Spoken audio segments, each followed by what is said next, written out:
In this lesson we're going to look at the strings for Next to Me. Once again, these are predominantly during the chorus. I haven't heard them anywhere else in the mix, but I will keep listening. But at the moment I've got them during the chorus.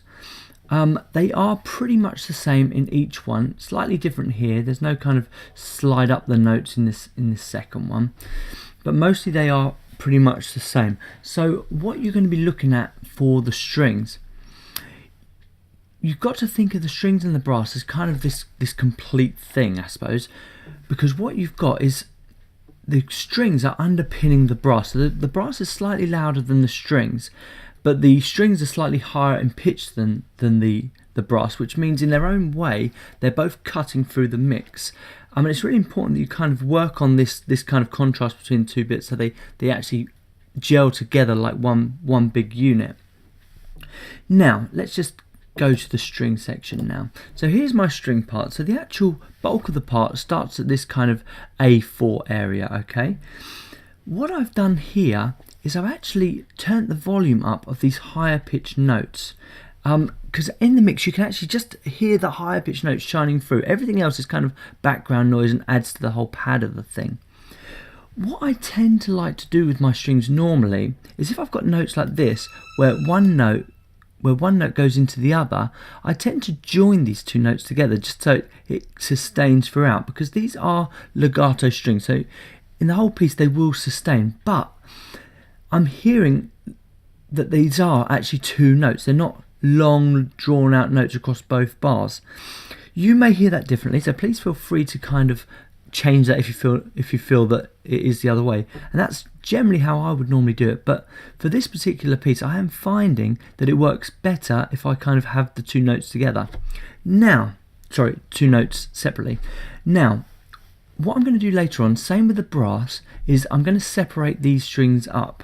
For now, as I'm building up the texture of this piece, I'm just going to leave them on one instrument, and you'll notice that there are 3 individual instruments within this sound, and that's how I'm probably going to end up breaking it up. So I've got 3 different tracks for each of these parts, and that's going to allow me to have a lot more kind of depth to my sound.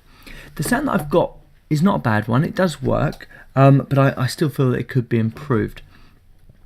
Now what I've done to the actual sound, so I've started again with a preset. So I've got this orchestral sound and it's on strings, and then it's this strings ensemble. This is based on the EXS-24. Within this, same as I had to do with the brass, I've just manipulated the ADSR envelope just ever so slightly to kind of get the shape, a bit of a glide in using the attack, and ever so slightly a slower release. So I have changed that ever so slightly, not massively. I've also added the spreader, because like I said before, I will separate these out into 3 parts, so this will take up quite a field within the stereo field, okay? So I've used the spreader, I've used it as the default setting, so straight across the mix. I haven't changed the EQ at the moment. I'm quite happy with the EQ, and the only other thing I've done is turn the reverb up.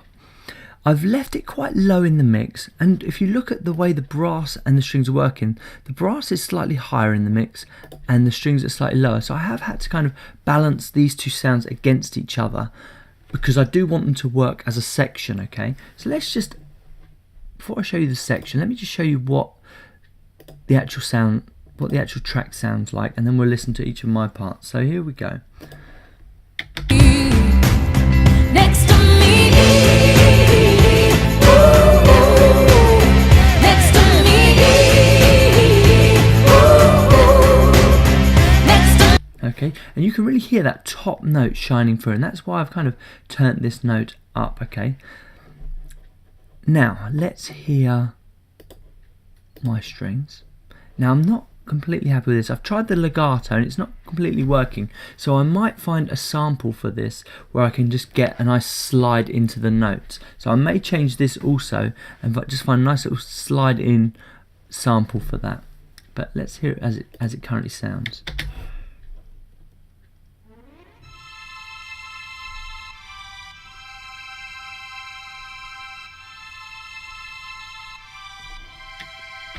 Okay, and the part together with the brass. And as you can hear, this is not right at all. So I am going to need to change this slide in, and I think it would be better to do a sample. If between now and then I find a sample, I will include it into the lesson. So please feel free to have a look at the lesson. Okay.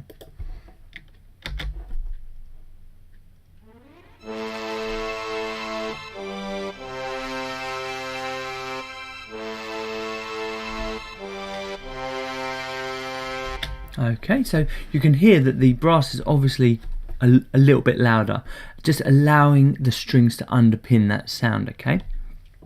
I think that's pretty much all I've done to the actual track. I haven't changed anything else, so that's as it is at the moment. One of the big things that you're probably going to want to do, and you will want to do, is just separate these up into 3 tracks, just to give them a bit more control and to give you that much more depth across it, okay?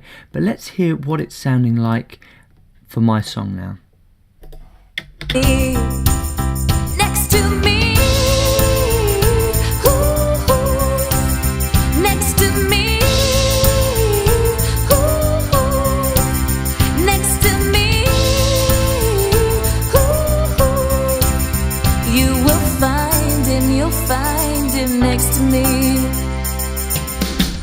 Okay, so that's currently what I've got. Once again, it happens in the choruses, and these are basically repeats, okay? You will need to kind of look into this one a little bit because we haven't got the slide in bit here. It just goes straight to the repeat. But generally they are pretty much the same for each, to my ears anyway. Okay, so get that part in, and then we're going to start looking at the extra bits in the next video, the hey hey sample sound that we are going to use as a sample, plus there's a few extra bits on the keyboard, and then there's some backing vocals that we're going to look at as well. So I'll see you in the next video.